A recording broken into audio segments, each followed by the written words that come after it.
వీక్షకులందరికీ నమస్కారం. బంగారం ధరలు గడిచిన 32 రోజులుగా దిగుతూ వచ్చాయి. జనవరిలో గరిష్టాన్ని దాకాయి. 10 గ్రాముల ప్యూర్ గోల్డ్ 1,93,000 రూపాయలు దాటిపోయింది. ఇక బంగారం నెక్స్ట్ టార్గెట్ 2 లక్షలు అనుకున్న సమయంలో అమెరికా ఇరాన్ యుద్ధం వచ్చింది. సహజంగా అంతర్జాతీయంగా భౌగోళికంగా యుద్ధ పరిస్థితులు యుద్ధాలు మొదలైనప్పుడు మెటల్ ధరలు పరుగులు తీయాలి. విచిత్రంగా బంగారం వెండి ధరలు యుద్ధం ప్రారంభమైన తర్వాత 36% పతనమయ్యాయి. తాజాగా గడిచిన 2-3 రోజులుగా బంగారం ధరలు మరలా పరుగులు పెడుతూ ఉన్నాయి. ఇంటర్నేషనల్ మార్కెట్లో తాజాగా ఔన్స్ గోల్డ్ $4,790 దాటిపోయింది.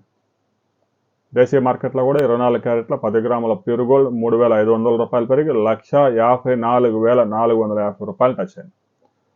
ఇక 22 క్యారెట్ల ఆర్నమెంట్ గోల్డ్ కూడా 1,44,000 వద్ద ట్రేడ్ అవుతుంది. రాబోయే రోజుల్లో కూడా బంగారం ధరలు మరికొంత పెరిగే అవకాశాలు ఉన్నాయి. ఎందుకంటే లైఫ్ టైం హై నుంచి దాదాపుగా 36% పైగా పతనమైంది. మరలా రికవరీ దిశలో ఉంది. బంగారం ధరలు మరలా పరుగులు పెడుతూ ఉంది.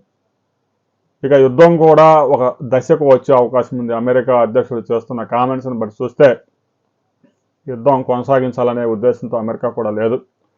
మరొకసారి పెద్ద ఎత్తున ఇరాన్ మీద బాంబు దాడులు చేసి ఆ కర్గు ద్వీపాన్ని స్వాధీనం చేసుకొని వెంటనే అక్కడ క్లియర్ చేయాలనే ఆలోచనలో ఉంది. ఎందుకంటే ప్రపంచ దేశాల నుంచి ఒత్తిడి వస్తూ ఉంది అమెరికా మీదకి. అనేక దేశాల్లో పెట్రోల్ డీజిల్ దొరక్క అల్లాడిపోతా ఉన్నారు. ట్రంప్నే తిట్టుకుంటా ఉన్నారు.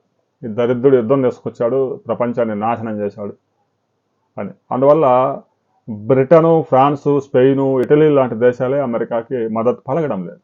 ఇలాంటి పరిస్థితుల్లో యుద్ధం ఎక్కువ రోజులు కొనసాగించే అవకాశాలు లేవు. ఒక 2 వారాల్లో క్లోజ్ చేసుకొని యుద్ధం మొత్తం దుకాణం మూసేసి హార్మోజ్ జలసంధి ఓపెన్ చేసి వెళ్ళాలని చూస్తూ ఉన్నాడు. ఇక ఆ తర్వాత బంగారం ధరలు మరొకసారి లైఫ్ టైం హైని దాటినా కూడా ఆశ్చర్యపోవాల్సిన పని లేదు. దీనికి సంబంధించి బులియన్ వర్గాలు ఈరోజు ఒక రిపోర్ట్ రిలీజ్ చేయబోతా ఉన్నాయి. రిపోర్ట్ రాగానే మరో వీడియోలో మనం కలుసుకుందాం.